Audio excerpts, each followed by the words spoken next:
Hey everyone, and welcome back to the Deep Dive. I'm Ian. And I'm Maria. And today, we're diving into something I think a lot of you have requested. Yes.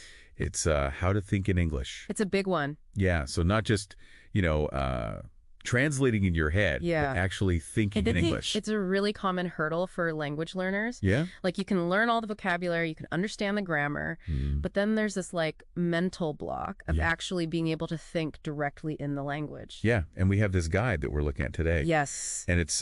It promises to break down that barrier. It promises to do just that, but honestly, some of it seems so simple. I know. Like almost too simple? Too simple. Right. One of the first things it says is start naming objects around you in English. Yeah. How's that going to get me to fluency? Right. It seems so basic, but it's actually more profound than it seems. Okay. When you think about how our brains work, they kind of create maps for everything. Okay. And that includes language. Okay. So every time you translate from your native language to English, you're actually reinforcing that map of your native language. Okay. But if you start labeling things directly in English, like pen, table, window, you start to build a new map, a separate English map. So it's not just knowing the word pen in English. It's like rewiring my brain to go to that word directly without that extra step. Without going through my native language first. Exactly. And the guide calls this building direct associations. Okay. And it's the foundation for everything else. Got it. From understanding to speaking. Okay, that makes more sense. Yeah. But then it also talks about describing everything you do in English. All the time. And that just seems a bit overwhelming. I know, it can seem that way. Yeah. But it's all about starting small and being consistent. Okay. So the guide suggests you start by focusing on simple actions. Okay. So let's say you're making coffee in the morning. Yeah. Instead of just going through the motions, think to yourself in English, I am pouring water. I am adding the coffee grounds. I am turning on the machine. Narrating my life. Yes. Yeah, but in English? Exactly. Okay. And this will force you to think about things like sentence structure, verb tenses. Yep. And it's a really good way to just start incorporating English into your daily life. Yeah, you can apply it to anything, really. Getting dressed, cooking, just even walking down the street. It's all about weaving it into your everyday routine. Okay, I could see how that could be a good stepping stone. But then the guide also mentions labeling things around the house with sticky notes. Yeah. Which honestly feels a little... I know, it can seem a bit childish. A little childish, yeah. But think of it as creating these visual cues that constantly reinforce those direct associations. Okay. So you see a sticky note that says refrigerator, your brain immediately goes to that English word refrigerator, and you're bypassing that translation step. So we're essentially tricking our brains into thinking more in English. Yes, exactly. By bombarding it with these visual reminders? Exactly. And it doesn't just have to be objects. Right. You can use it for actions, too, like opening, closing, sitting. It's about creating your own immersive English environment. And speaking of immersive, the guide talks about using flashcards. Yes. But it emphasizes using pictures. Yes. Not translations. No translations. So how does that work? So it's all about training your brain to directly link the image to the English word. Okay. So if you see a picture of a cat, instead of thinking, okay, how do I say cat in English?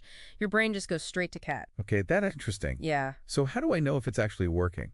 That's a great question. Yeah, how do I know I'm not still translating in my head?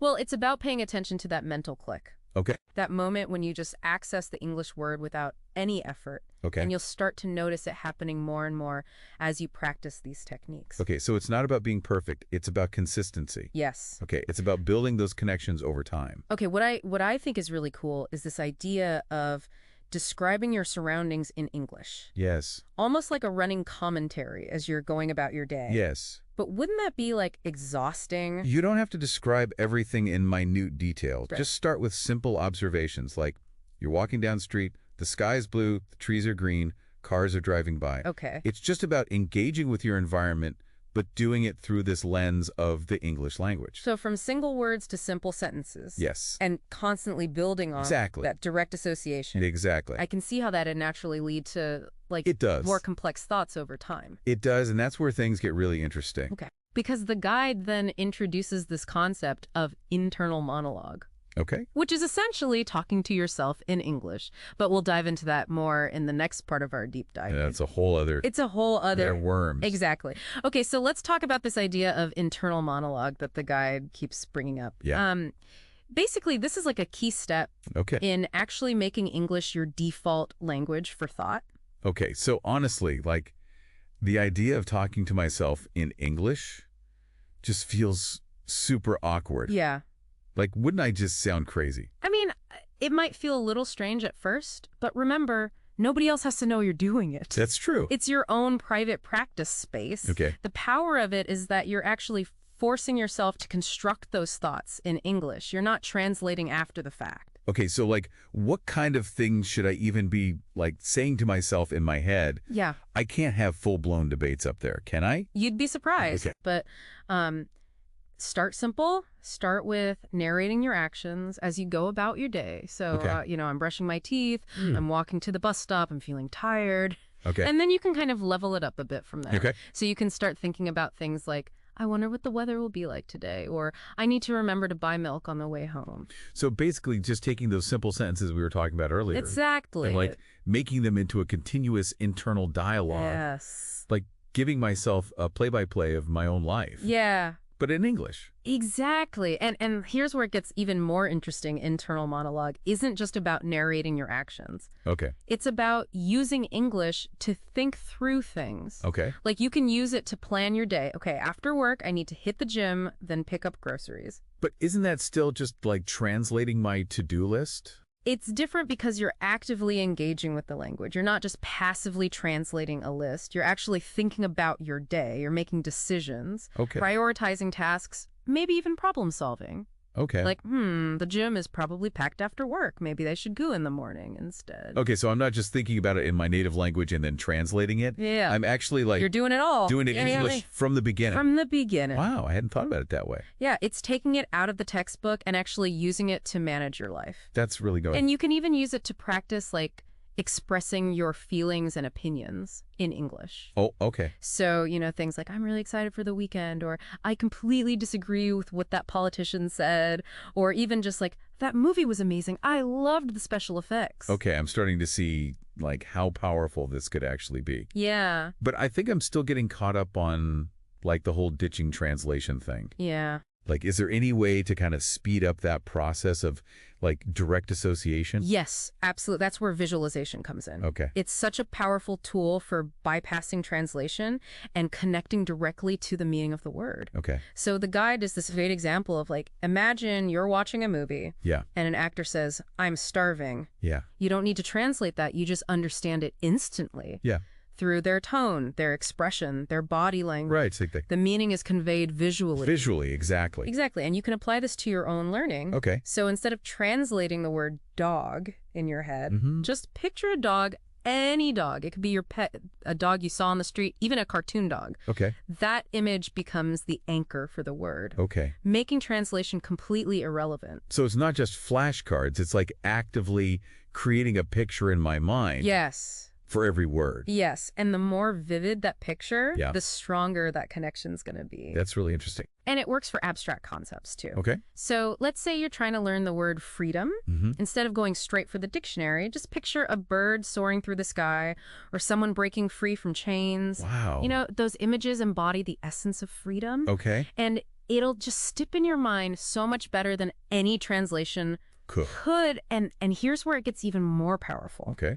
When you combine visualization with that internal monologue, you're essentially creating a mental movie in English. Whoa. So imagine you're describing your dream vacation. You're not just thinking the words. You're seeing that white sandy beach. You're feeling the warm sun on your skin. You're hearing the waves crashing against the shore. Oh my gosh. I can almost feel the sand between my toes. Exactly. You're creating an experience, a memory, but you're doing it in English. That's incredible. And those experiences, those memories, that's what really cements the language in your mind.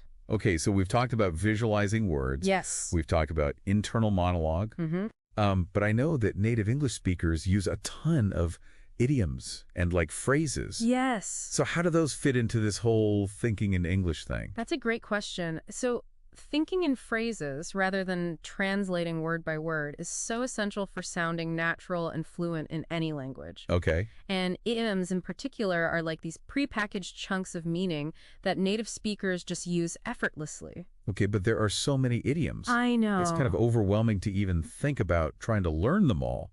let alone use them in my thoughts. Yeah, I mean, you don't have to learn them all at once. Okay. Just start by paying attention to the phrases and idioms that you encounter in everyday life. So in movies, TV shows, conversations, you overhear even songs. Okay. Just focus on the ones that resonate with you or that you hear frequently. Okay. And try to start incorporating them into your own internal monologue. So instead of thinking, I am very tired, I could think, I'm dead tired. Exactly. Or I'm beat. Yeah. Or instead of I understand, you could say I get it. Or that makes sense. Yep. It's such a small substitution, but makes a big difference in how natural you sound. It's like learning the shorthand of the language. Exactly. It's like how native speakers express themselves without even thinking about it. Okay, that's really cool.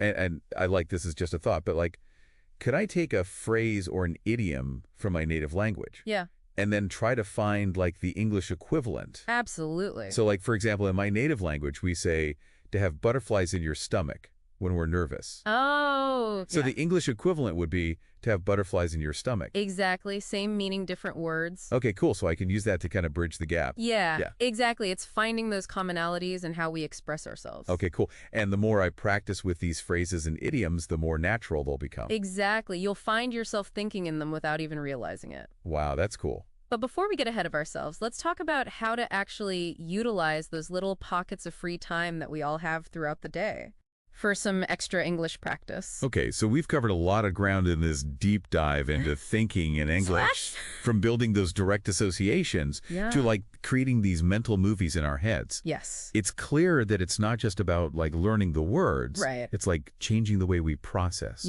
language altogether. Absolutely. But consistency is key, right? Yeah, I agree with you there. And honestly, that's where I get tripped up. Yeah. Like, life gets so busy. It does. And it can be really hard to find the time to like actually sit down and do dedicated language practice. I know, and that's why this guide is so great, because it emphasizes utilizing those small pockets of free time that we all have throughout the day. Yeah. So those moments when you're waiting in line or commuting or even just kind of zoning out for a bit, those can become prime English practice time. Okay, but how do I actually use those moments effectively? Like, it's so easy to just slip back into my native language when I'm not, like, actively studying. I know it is, but it's all about being intentional. So let's say you're waiting for the elevator. Instead of just scrolling through your phone, challenge yourself to describe your surroundings in English. Okay. The lobby is brightly lit. There's a plant in the corner. Okay. That woman is wearing a stylish coat. Oh, so it's like turning those little mindless moments into like mini immersion experiences. Exactly. Or let's say you're walking to work. Instead of listening to music, try having a conversation with yourself in English about your day ahead. Okay. So, okay, first I need to finish that presentation. Then I have that meeting with the marketing team. I wonder what they'll think of my new ideas. So it's not just about like narrating my actions. It's about like engaging with my thoughts in English. Exactly. And the best part is nobody even has to know you're having this full-blown English conversation in your head. I do like having a secret weapon. It is a secret weapon. For language learning. Totally. And remember those idioms we were talking about earlier? Oh, yeah. You could like try to incorporate those into your internal monologue too. Yes, definitely. So instead of thinking like, I'm really busy today, think I have a lot on my plate or I'm swamped. Okay. Just little things like that can make a big difference. Yeah, that's really cool. Okay, so we've got describing our surroundings. Yes. We've got internal monologue. What about journaling in English? Oh, that's a good one. Journaling is so powerful. I have to admit that honestly just feels a little daunting to me. Yeah. Like, what if I don't have anything like profound to see? It doesn't have to be a masterpiece. It's just about getting those English thoughts flowing onto paper. Okay. So start with like a simple sentence or two about your day. Like, the weather is beautiful today. I went for a walk in the park and saw some ducks. Okay, so just capturing those everyday moments. Yeah. But doing it in English. Yeah, in English, okay.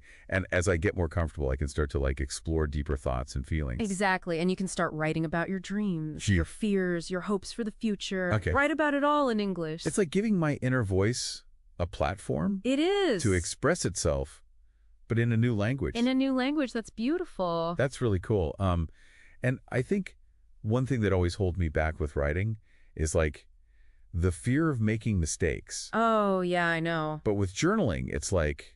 It's okay to make mistakes. It's a safe space to experiment. It is a safe space. To try new things. Yeah.